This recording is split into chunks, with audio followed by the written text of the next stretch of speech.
There are 6 exercises used by the Japanese to double leg strength even after the age of 60. What's interesting is that Japan is not only the country with the highest number of centenarians in the world, but also one of the few places where adults and seniors manage to maintain surprisingly strong legs even past the age of 80.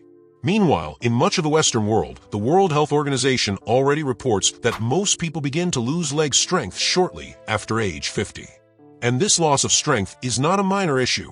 It brings devastating consequences to daily life. It makes it harder to get up from chairs, climb stairs, walk distances that were once trivial, and drastically increases the risk of falls, which is the leading cause of loss of independence in old age. This difference between East and West shows that there is a method, a way of living, a body culture that actually works. The Japanese age by using their bodies. They incorporate small movements, postures, and exercises throughout the day. It's not a coincidence. It's not genetics. It's practice. And as I often say, if they can maintain strength and mobility even into their 80s and 90s, that means there's a replicable method, something you can also apply to your life, regardless of age. Before getting into the exercises, the original video makes that classic request: leave your name and the city you're watching from in the comments. This type of interaction isn't just about engagement. It's also a way to create a sense of community, something very present in Japanese culture, where older adults support each other, share habits, and motivate one another. Now, getting straight to the content, we arrive at the first exercise. Exercise number 1 is the resting squat, one of the oldest and most deeply rooted habits in Japanese culture. Unlike in the West, where we rest on chairs, sofas, and armchairs, often slouching, relaxing the lower back in a harmful way, and damaging posture, the Japanese have recognized for centuries that sitting on soft furniture is an unnatural position for the human body. In fact, that posture reduces muscle activation and, over time, harms mobility, flexibility, and strength. What do they do instead? Simple. They rest in a deep squat. In Japan, this position isn't seen as exercise, but as a natural way to be on the ground, handle objects, have conversations, rest, and even eat. What's fascinating is realizing that this simple change in habit constantly activates several essential muscle groups: quadriceps, hamstrings, glutes, and core. And all of that happens while the person is simply resting. Instead of relaxing into a chair, you keep your body active, alert, aligned, and functional. A study from University of Tokyo analyzed people over the age of 70 who had maintained this habit throughout their lives. The result was impressive. These individuals had leg strength comparable to that of 50-year-old adults. In other words, a 20-year difference preserved simply by adopting a different resting pattern. To perform it correctly, you should position your feet shoulder-width apart and slowly lower yourself until your glutes are nearly touching the ground, keeping your heels fully on the floor. This is crucial. Lifting the heels removes proper muscle activation and increases pressure on the knees. Your spine should remain neutral, meaning not overly curved nor completely straight. Many people try to compensate for lower back stiffness or tight ankles by rounding the spine, but this only leads to discomfort. Common mistakes include lifting the heels, which cancels the exercise, excessively rounding the spine, and feeling joint pain. For seniors, the Japanese recommendation is to practice 3 to 5 times a day in short sessions. Within a few weeks, you'll notice it's easier to stand up, you'll feel more stability when climbing stairs, and experience greater overall endurance. Exercise number 2 is the standing one-leg balance. This movement, which appears simple, is one of the pillars of mobility and independence in Japanese aging. Standing on just one leg deeply activates the stabilizing muscles of the ankles, knees, hips, and core, the exact muscles responsible for preventing falls. It also engages muscles that are rarely targeted in traditional exercises. The Japanese population incorporates this exercise into daily life, while brushing their teeth, waiting for the bus, standing near a doorway, or chatting with someone. And there's science behind it. A Japanese study conducted over 10 years followed seniors who practiced the exercise daily. The results were extraordinary. It reduced the risk of hip fractures by 60% and the incidence of falls by 40%. Additionally, 80% reported a remarkable increase in confidence when walking, climbing stairs, and doing everyday tasks. The one-leg balance begins in a simple way. Stand near a wall or piece of furniture, shift your weight to one leg, and lift the other just a few centimeters off the ground. It doesn't need to be raised high. The goal isn't strength in the lifted leg, but activation of the stabilizers.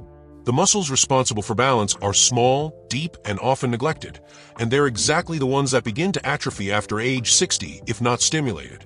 For beginners, hold the position for 10 to 15 seconds with support. Gradually increase until you can hold it for 60 seconds without support. Fixing your gaze on a specific point helps greatly with balance, as does keeping your core slightly engaged. Common mistakes include lifting the leg too high, which strains the hip, and tensing the shoulders, which disrupts posture. Practicing for just 5 minutes a day is enough to notice significant changes. Exercise number 3 is the horse stance, known as kibadachi. This is a traditional position in Japanese martial arts and represents both physical and mental stability. It's a powerful isometric exercise, and isometric training is ideal for adults over 60 because it builds strength without joint impact. The horse stance intensely activates the thighs, hips, glutes, and all the deep stabilizing muscles. The Japanese value this position because it represents solidity, firmness, and inner strength, concepts deeply connected to their life philosophy. A study published in the Journal of Physical Therapy Science showed that seniors who practiced kibadachi regularly increased their leg strength by 24% in just 12 weeks. To perform it, simply place your feet wide apart, about 1.5 times shoulder width, and bend your knees as if sitting in an invisible chair. The spine should remain upright, the core engaged, and the weight evenly distributed. Beginners can start with 10 to 15 seconds and 3 sets per day. Over time, progress to 60 or 90 seconds. Common mistakes include letting the knees go past the toes or keeping the hips too high. Following the horse stance, we move on to exercise number 4, Sampa, also known as the Japanese meditative walk. Unlike the typical Western walk, which is often fast, distracted, and sometimes overly rushed, Sampa is a slow, mindful, almost ritualistic practice. It is part of ancient mindfulness traditions and is used for both physical and mental strengthening. The key difference lies in the absolute focus on each phase of the step: heel, midfoot, and toes. Japan places great value on the idea that every daily action should be done with intention, and Sampa reflects this philosophy perfectly. It's not just walking, it's walking while feeling every inch of foot contact with the ground. The Japanese often practice this walk in Zen gardens, temples, or quiet parks, turning the act of walking into a meditative and therapeutic exercise. This technique is especially powerful for people over 60, as it develops balance, proprioception, leg strength, and body awareness, elements that help prevent falls and improve overall mobility. To perform it correctly, it's recommended to start in a safe area, such as a hallway at home. Your pace should be about 4 to 5 times slower than your normal walking speed. Rhythm is essential: extremely slow steps, feeling the heel touch the ground first, then the midfoot, and finally the toes. Breathing should be deep and coordinated with movement, something like inhaling every 3 steps and exhaling on the next 3. Common mistakes include walking on autopilot, meaning without paying attention to step mechanics, and doing the exercise too quickly. The essence of Sampa is not the distance covered, but the quality of the experience. For those with balance issues, it's recommended to practice near a wall or handrail until confidence is gained. After this meditative walk, we arrive at exercise number 5, heel raises. One of the most underestimated yet absolutely essential exercises, especially in Japanese culture, where seniors place great value on walking independence. The calf muscles, gastrocnemius and soleus, are responsible for pushing the body upward with each step, aiding in propulsion, balance, and posture. They also play a vital role in blood circulation in the legs. The reason is simple. The calves are known as the second heart of the body because their contractions pump blood back to the heart, combating swelling, varicose veins, and poor circulation. In Japanese culture, this exercise is so natural that many do it while brushing their teeth, waiting for the bus, or even during conversation. The movement is simple. Rise onto your toes, keeping your body aligned, then slowly lower back down. Controlling the movement, especially the downward phase, is essential to avoid using momentum. For beginners over 60, it's recommended to start with 2 sets of 15 repetitions using support from a wall or chair. As strength improves, progress to 3 sets of 20 repetitions. Maximum muscle activation occurs when you rise as high as possible and hold for 1 or 2 seconds at the top before slowly lowering. The most common mistakes include rocking the body back and forth, using excessive speed, and letting the ankles roll inward or outward, which disrupts joint alignment. To increase the challenge, there are two excellent variations: performing the movement on a step, allowing the heels to drop below toe level, increasing range of motion, and doing the raise on one leg at a time, which doubles the intensity. In addition to strengthening the calves, this exercise drastically improves circulation and reduces frequent swelling in seniors. Those who practice it daily notice more comfort when walking long distances, greater stability on uneven surfaces, and improved foot reaction speed, which is crucial for avoiding trips and stumbles. After heel raises, we move on to exercise number 6, the wall squat or wall sit. This is considered one of the safest and most effective exercises for strengthening the legs after age 60. It is widely used in traditional Japanese medicine and also in modern physiotherapy and functional training protocols. The wall squat intensely targets the quadriceps, glutes, and core, all without joint impact, since the wall provides stability, support, and posture control. Japan values this exercise so much that it is often incorporated into active meditation practices where the individual focuses on breathing while holding the posture. The beauty of this exercise lies in its simplicity and accessibility. Anyone at any age can do an adapted version. To perform it correctly, the practitioner should place their back against the wall, position their feet shoulder-width apart and slightly in front of the hips, approximately 30 centimeters from the wall. Then slowly slide down until the knees are at an angle close to 90 degrees. It's important to keep the knees aligned with the ankles, never going past the toes. The spine should remain neutral, the core gently engaged, and the shoulders relaxed. A Japanese study with adults aged 65 to 75 showed a 14% improvement in leg strength after just 8 weeks of regular wall squat practice. Additionally, there was a 27% improvement in the ability to climb stairs without pain. It's proof that simple exercises can generate extraordinary results. For beginners over 60, it's recommended to start with 3 sets of 15 to 20 seconds. Over time, increase until you can hold for 60 seconds or more. The most common mistakes include holding your breath, which increases internal pressure and makes it harder to stay in position, and letting the knees collapse inward, which strains the joints. A great progression is to hold a ball between the knees, increasing adductor activation and intensifying the exercise. Finally, the video presents a bonus exercise, the dead hang, which is not specific to the legs, but has become one of the most popular exercises in Japan due to its ability to improve overall body health. The dead hang is simply hanging from a bar with your arms extended, letting your body weight stretch the spine and shoulders. The main benefit is spinal decompression. When you hang, gravity helps to space out the vertebrae, allowing the intervertebral discs to absorb more water and nutrients. This relieves pain caused by long periods of sitting, poor posture, and accumulated tension.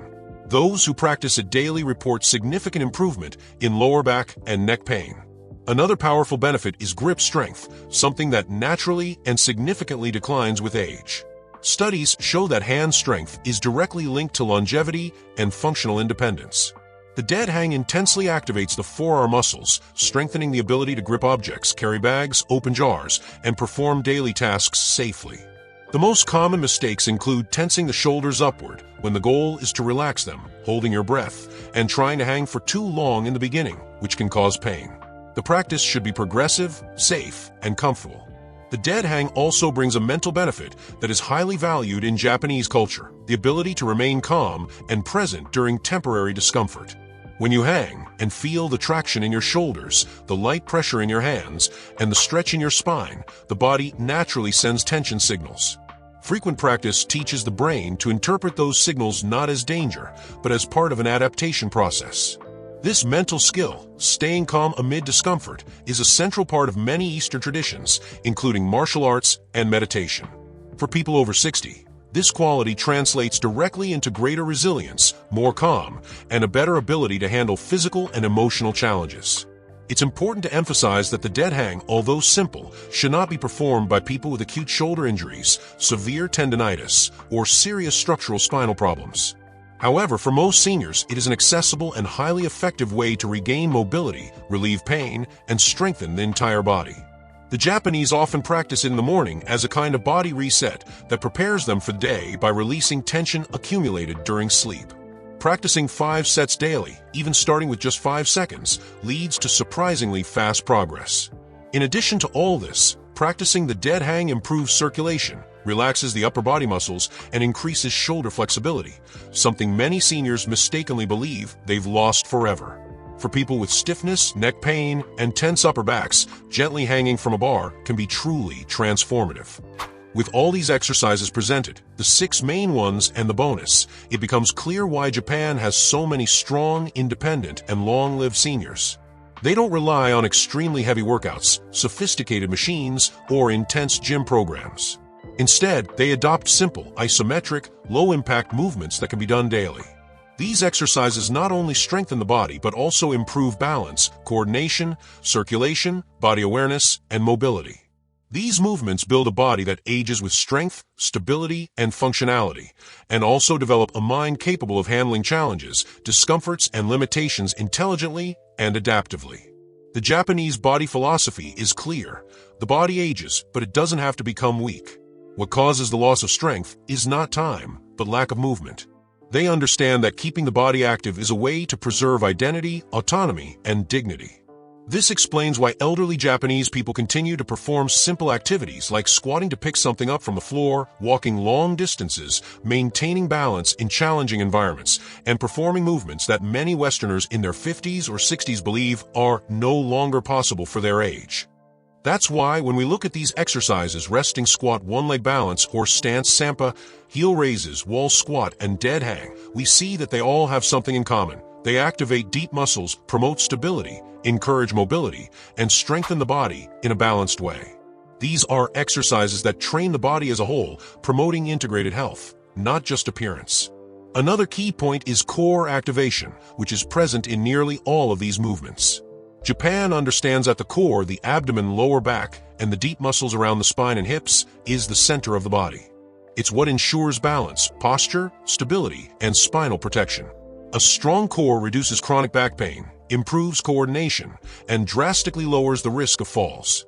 These exercises also have a direct impact on brain health, something often overlooked.